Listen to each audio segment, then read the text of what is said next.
Hey, thanks again, everybody, for tuning into the channel. Today, I have a very special guest, as I have said for everybody else. This guy has been with me for the last few years, watching and guiding. I look to this guy as a mentor, as also a friend. He's helped me very much in business, but not just in business, but as a father. My good friend, Kevin Kauffman, welcome. Glad to have you, brother. What's up, dude? How are you? Living the dream, living life alive and well. As you can see, we're remixing the studio over here, trying to be like you when we grow up on it, Love it. get it to the professional level. um, and don't mind the chair squeaking. I think my youngest has been jumping around in it playing Fortnite, so you know where that goes. Yeah. Again, thank you so much, man, for taking time out of your schedule. Kevin's going to do this humbly, I know, because I know him too well, but this man is super busy. He is absolutely, he's a mentor to me in business, the way he does it, attacks it, goes after it. But then, just like his partner Fred, incorporates the ecosystem of people around him, whether in the same business with him or not, you would never not feel like family. So that's what just touches me amazingly. So, Kevin, again, welcome. Thank you so much. And man, I would love for you to just share what's on your heart about being a dad, where what that's like for you, day-to-day basis, long term, where you've been, where you're going. Man, the platform is yours. Just share your heart. Man, that's wide open. You know, being a dad, first of all, coolest job ever, right? Yes. Hardest job ever, coolest job ever as well at the same time. I always said after our first daughter was born, is like, man, everyone had advice for us, like while my wife was pregnant, which most of which was complete bullshit, by the way. Um, but nobody actually said how good this was going to be or Right. how hard it was going to be. And it Right. was both those things. Both of those things are true. It's the hardest thing and it's the best thing all at once. And you know, I didn't know, I really didn't know that I would love being a dad till I was a dad. Like I just didn't know. Right. Right. And from then it's been, from the day Sophie was born, my oldest, it's been the coolest thing that I've ever done by like a mile. And Yeah. so when you talk about like the journey of it all, like that's exactly what it is. It's a journey, like always learning, always trying to make sure um I'm doing the, quote unquote, the right thing for them. Like when you start to realize, man, kids are such a good mirror, like to show you how you're showing up. Oh Uh, yeah. and they're such a good teacher if you let them be as well. And they're also, it's so fun to see the world through their eyes, like without them, no sort of life experience, no jadedness, just um, to be able to see them and the way they experience life is so cool, and to be able to try to appreciate it is just for me one of the best things ever. Absolutely. No, I could not agree with that. And I look at it from the part of simplicity, right? They're living life so simple and they're having the best time. And we as adults, we're living life so complicated and we are pissed off. And it's like, what happened? And of course, those same people that gave us all the advice when everything was in the belly, you know what happens after they're born and you're actually hitting some of the tough spots. You're like, Where you at? where'd you go? I thought you were going to be right here. I could call you and text you, but no, I love that approach, man, because they really are, and we really don't realize that how good of a teacher, and I really want to expand on that, how good of a teacher our kids are to us, where we're at as parents. I really think, from my upbringing, there's life lessons that are given to you at certain times, right? And you don't realize them until they come back in certain points in your life. You used to listen to your parents be like, okay, yeah, I'm gonna move on because I got this. Especially when we're hitting those teen years, we're like, no, I got life figured out, whatever. And then you realize as you become a parent, one good example I can think of is when you're going on vacation, right? You're planning all the logistics, you're getting everything to go, you're packing the car, you're making sure you bought the tickets to wherever you're going, if you're going to the park or if you're booking the hotel. They don't have any clue about that, right? What are they like? So when are we leaving? So are we there yet? So how much longer are we gonna? And you're in the back of your mind, you're like, if you had a clue, Yeah. one clue, what this took to put together, you would. But then again, I don't ever want them to lose that innocence, right? You don't want them growing up so fast they lose that. So the simplicity part, expand on that where you think um, kids just excel so much better than us as adults, as parents. I mean, I think like kids just don't have any, there's not as much, there's no jadedness, right? Like life hasn't yet punched them in the face, so to speak, for the most part. And so it's kind of like, well, why? Like if they say why or why not, and at a certain age, kids like they'll say why to no matter what your answer is, but it's because they're like, they just literally can't think of the reasons why whatever they're asking for isn't true or can't happen. Right. Not necessarily because they're questioning you. They're they're they're asking questions to find out. Right. And that comes from truly a place of like being open-mindedness. It's kind of like, they'll there's some saying out there, I'm probably going to get it wrong, but you'll get what I'm saying, which is like you'll never meet a little kid that's like racist. There's no Right. there's no hate in their heart because we're not born that way. Like we're just born to be, human beings and Mhm. to experience life. And so stuff like hate or anything else in life, all the other feelings and things that people become, like you learn those over time. And when kids are, young enough, like they haven't learned those things. And there's a lot of value in that, because I know I see as adults, what we do is we let our experiences prevent us from doing what we really want and maybe going after the things that we want, whereas the kids don't necessarily have that same baggage, and so it allows them to do what they want. I mean, think about it. Kids to a certain age, like, people might ask them like, what do you want to be when you grow up? And they'll say, well, I'm gonna be an astronaut, I want to be a doctor, I want to be a lawyer, I want to be a professional, whatever, fill in the blank. Right. And to a certain age, everyone's like, oh, that's so awesome, little Johnny, little Sally, you should go for it. And then, but at a certain age, it's more like, I don't know if that's in the cards for you. Let's be a little more realistic. Right. And Right. it's like, why do we do that? Why do we start all of a sudden putting people's dreams out? And when you're younger and you haven't experienced that yet, there is this natural curiosity and innocence that, quite frankly, like adults just can't have because they've gone through life.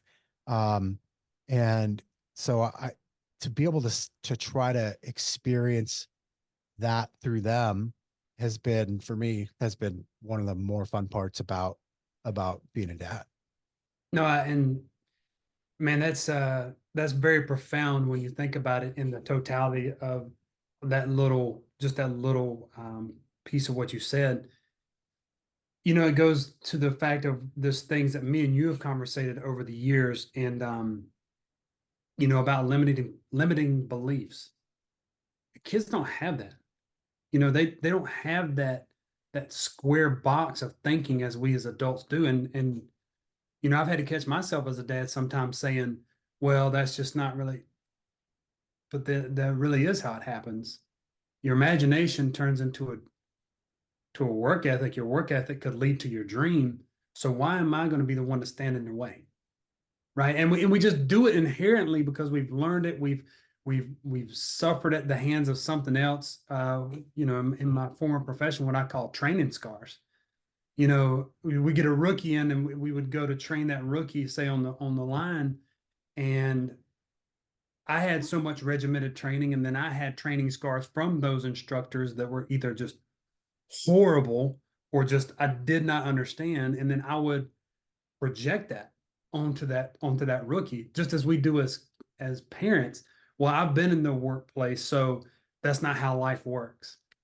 It's like, why are we telling them that? Why don't we just let them think how life works until they're old enough to have the concrete structure of, oh, this is how it works. Now, of course, guide them as we step them up. Hey, yeah, you know, um, you shouldn't hate this person, and you should love people, and you should be kind, and you should listen, and you should, you know, um, I don't know, be there for somebody when you can. Like, if a friend, their dog died, or their cat ran away, or their bird, whatever, reach out to that little friend, write him a little note, even if you can barely read it, and let's find a stamp and an address. Why don't we teach them that? It's something that I think me and you can both agree on that is lost is community. Yeah. Community is so far out of reach. And this is what I love about you and Fred, and um, the ecosphere that you guys create in the well, what's few years we've known each other. Um, the accessibility, number one, and I want people to understand the accessibility to people is key, right? And being there for people when you say, hey, I'm here for you, but you can't be reached. Yeah, you're going to get called out on that. But creating the community that you guys have, you're accessible, right? In respects of what you got going on. I mean, we have to respect each other, and we've talked about this before, in your professional boundaries and your personal boundaries, because you need your time with your family. I need mine. You need your time in your business, just like I need mine. You can't sit around on the phone all day and nothing grows, right? We're not quite there yet. Maybe one day we'll get there. But the community is lost.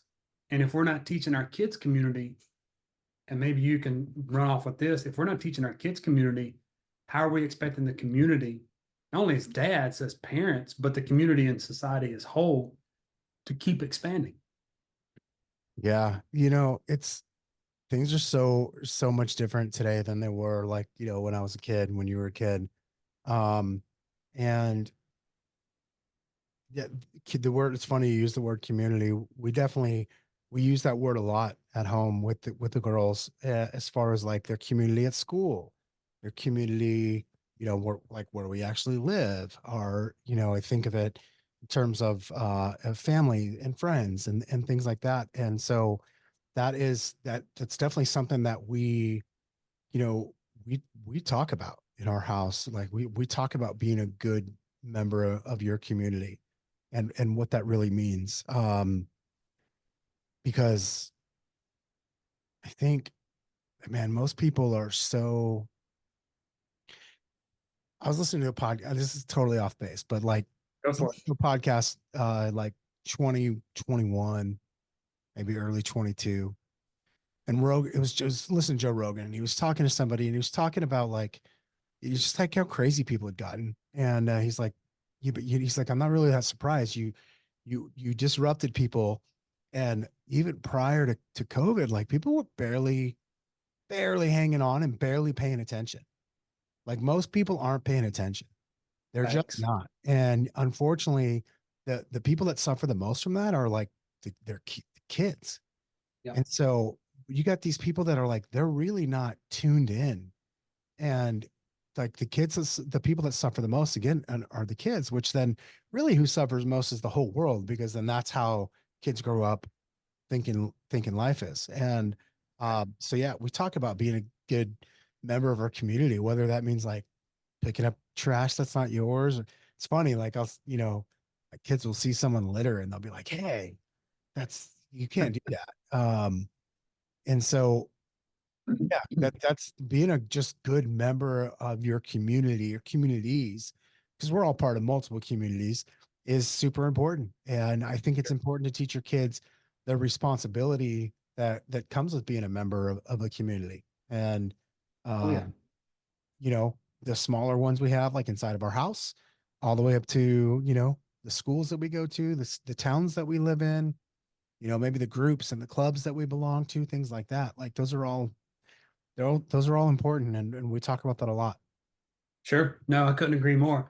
And to kind of finish it out, I want to take that last part of community and being a part of the community, which is, again, so appreciative of you coming on here today, and carving out some time for us. And um, I think my heart and how much this means, and getting this out to the dads out there. Being part of the community is one aspect of being a parent, because of our community at home, as you mentioned. And then that community expounds outside the four walls of our homes into our neighborhoods, which then just bleeds over and bleeds over. Um, for you, knowing me, how important it is for me to show up. Right. And there we go with the emojis. I gotta figure out how to turn. I tried to turn them off the other day, but either way. Um, Being part of the community and showing up for me is for me is almost it's absolutely almost number one, right? It has to be. And from my background, being in the profession I was in, working days, nights, weekends, holidays, not being able to show up in certain ways that I thought was important, felt like it knocked me out of contention in some things, but not realizing that you're showing up in different ways. But the most important thing is you're showing up, right? You're providing, you're being there, you're being a leader, you're being an example. And you don't realize this till later on when they become verbal or they can write things down or draw pictures or communicate. Like my oldest, she'll be 15 this year, communicating through text and things like that, or Snapchat. I think they call it snapping. I'm trying to keep up with the lingo, right? It just drives me nuts. I watch YouTube to keep up with the lingo. So um, I know your heart too about showing up. I know it's important for you. And I know that's something we share together, father to father, human to human. So just tell me what your thoughts on showing up and how important it is to you, not only now, but going forward as your kids get older, mine get older, and we start transitioning into different roles with our kids. You know, I think first of all, not a, I feel like I'm abnormally lucky, and have such an amazing opportunity in life. I get to spend a lot of time with my kids. I genuinely like, I'm gonna take off for 3 weeks here and about, or I'm gonna take off for about 2.5 weeks for vacation with my kids the end of next month. And then I'm gonna take off for the whole month of July after that. Like I'm gonna come home for like 2 or 3 weeks and I'm gonna go back out and I basically spend all summer with them. And at Christmas time, basically, if my kids are off school, I'm pretty much not going to work. Right, And so there's this thing where I am trying to spend as much time, like literally trying to rack up as many hours as I possibly can, even if we're not doing something great and grand, just being in the same room. right, And at the same time, I also know that I'm in a position where I'm super fortunate. Not everybody gets to do that. And so what I am aware of is I genuinely believe what's more valuable to the kid isn't necessarily how much time, but the quality of the time, is that there's some quality time. And so I try to remember that, first of all, because it lets me off the hook for to not feel like I've got to be super dad for, for, let's say they're off for Christmas and we're home for 2 weeks straight. Like I don't have to be, doing something every single day, where I'm keeping them entertained all day, every day. But at the right. same time, like, let's say if I only had one day off over that 2 week span, like, then I am like, there's gonna be some seriously attentive quality time. And so there is a balance there. Like, you know, whether you're the type of person, um, who has the chance, like I do, to be home more, then awesome. And if if you're punching a clock 9 to 5 type of deal, and um, you got to make the best of what you can. And by the way, that is awesome too, because you're setting such a great example for them of showing them what hard work looks like. Where what I think is important is not to fool yourself that you're one instead of the other. So like I know people that, quite frankly, if they really wanted the time off, they could have the time off and they could spend more time with their families, and they Right. don't. And they'll say bullshit things like, well, I do this all for you. And I'm like, you don't do this all for you. You do this for your fucking ego, not for your kid. And if you really were doing it all for them, you actually would do a lot less and you'd go spend some more time with them. And so there's Yeah. there's this balance. I appreciate the nuances in life. I tend to see both sides of most arguments. And so I realize that, like, I get to kind of quote unquote cheat because I can use more time. Like if my Right. kids are off school, I can just stay home and I'm cool with that. My business will go Right. on. I sacrifice a little bit for that. Don't get me wrong. I'm aware of the decision I'm making. I'm moving my business forward, not as fast as I could be, but it's okay. And I have that, luckily I have that opportunity.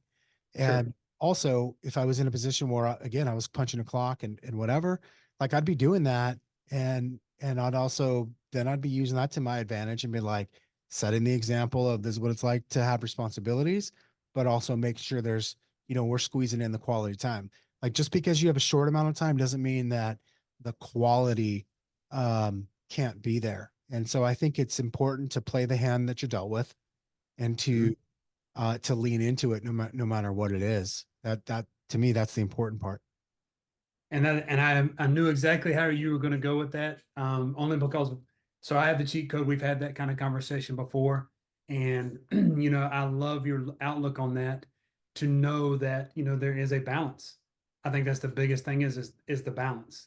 You could, but you want to do this, and setting examples, even setting examples the way you're doing it. Hey, this is what I've been able to do, so this is what I'm teaching you to do, and you're passing that down. They're watching just as mine are watching me. So, man, I'm just I'm overwhelmed by the love you guys have shown, especially in our conversations, you and I, and the things we've been able to talk about. And definitely want to have you back on again to expound on some of those talks and some of those ideas, because I think this is just maybe part one of however many your series goes. But real quick, because we forgot to do it up front, tell them where you're at. I kind of mentioned to them, and Fred led into it. You guys are partners, but just tell them where you're from, where you're at, and kind of what you got going on.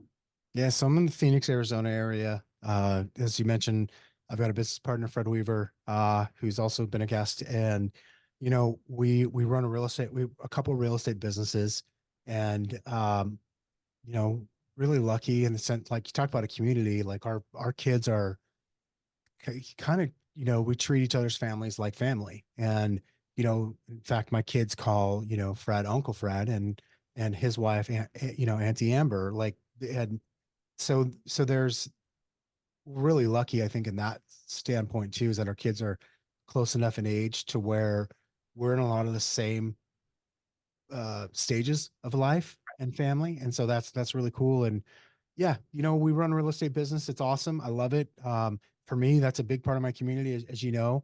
I just one of the things I love to do professionally actually is really help realtors and help realtors grow their business and create a business, as opposed to just having a job that's potentially high paying, but a time trap.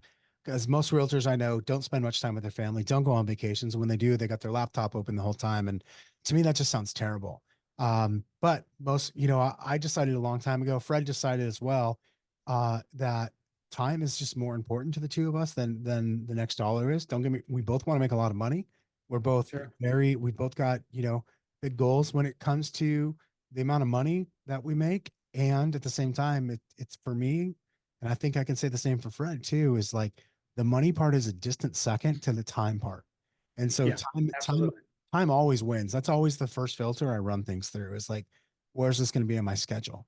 Can I do this or not? Like, is this going to take me away from my time or my family's time? And if so, then I'm not doing it.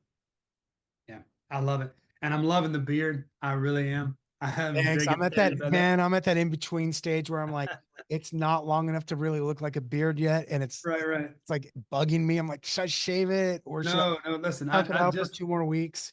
yeah, I just trimmed mine up for next week to kind of get ready for that. But man, I'm loving it, and much love to you. And again, the things I want people to understand just how much this man means to me and what he's done not only for my business, helping me grow my real estate business, but helping me grow as a father and as a community, teaching me different things that maybe I didn't have that outlook, but because of our relationship and being open to a different perspective, help me reset on some things and recharge, and we can expand those into the next challenge or the next call with you.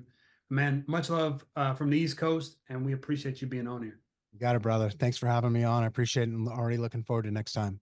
Yes, sir.